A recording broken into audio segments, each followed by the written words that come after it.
žinių diena paskutinį gegužės penktadienį.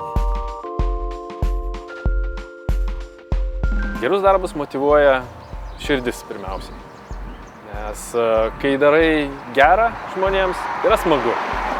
Pirmiausia širdyje, nes tai, kad tu gali pamatyti žmonių akyse šypseną, šilumą, džiaugsmą, tai yra didžiausias motyvatorius. Aš galvoju, kad už gerus darbus yra kažkuo geru atlyginama, tai turbūt ta grįžtamoji vertė yra svarbi. Geriau jauties, kai ne tik apie save galvoji ir jeigu nori save geriau vertinti, aš taip įsivaizduoju, tai reikia ką nors tokio gero padaryti.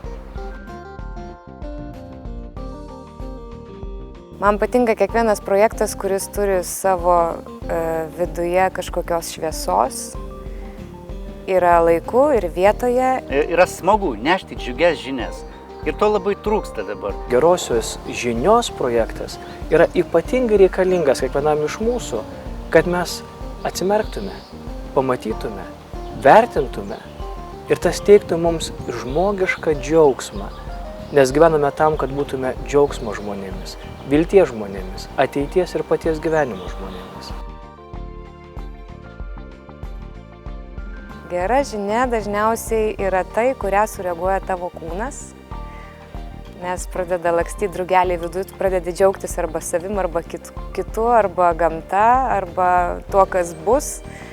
Ir kitas dalykas, gerų žinių, aš manau, laukia kiekvienas žmogus ir jie privalo jas gauti. Dėl to, kad jeigu mes atėjome į šitą pasaulį, reiškia, mes turime atlikti kažkokią funkciją, reiškia, mes esame labai labai reikalingi ir bendrai sudėjus visus žmonės pasaulis juda į priekį. Dėl to geromis žiniomis galima paskatinti tą vyksmą vykti greičiau.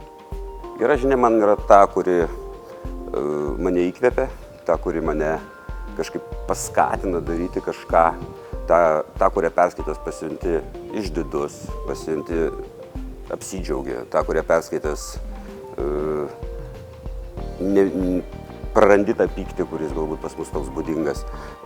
Dažnai ta, kurią perskaitęs arba kurią išgirdęs, gavęs, jautiesi laimingas, kad gyveni šitoj šaly, kad gyveni iš viso, kad galų gale tiesiog tu gali džiaugtis to, kas yra, o ne bandyti ieškoti problemų.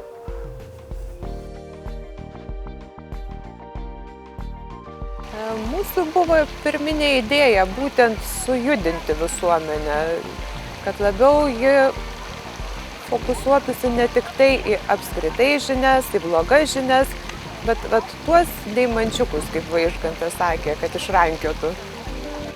Kai padaugės šypsenų, mes drąsiau žiūrėsime vieni kitiems į akis. Kai mes drąsiau žiūrėsime vieni kitiems į akis, mes lengviau užmėgsime kontaktą. Kai mes lengviau užmėgsime kontaktą, mes tapsime bendruomenę. Reikia pozityvaus požiūrio į gyvenimą, nes gerų dalykų aplinkui yra žymiai daugiau, negu mes juos pastebim. Mokslininkai sako, kad į blogus dalykus mes lengviau atkreipiam dėmesį, bet jeigu nuotaika pats žmogus savo susikuria, aplinkui gerų dalykų pastebim žymiai daugiau. Tai reikia tik tai pakeisti linzės, lęšius arba požiūrį. Gyventi ir nepraleisti tų akimirkų, kurios yra visada aplinkui, gražios ir nuostabios.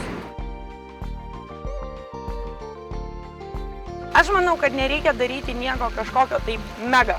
Iš tiesų, mūsų gyvenimas susideda iš labai smulkmenų.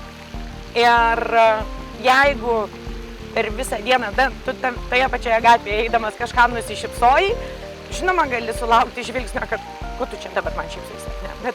Bet kita vertus, labai didelė tikimybė, kad tau nusišypsos atgal ir po to jau tas žmogus eidamas toli nusišypsos dar kitam žmogui. Ir tai yra kaip tie domino, ar ne? Tu vieną parvertei, o nuėjo visą grandinę.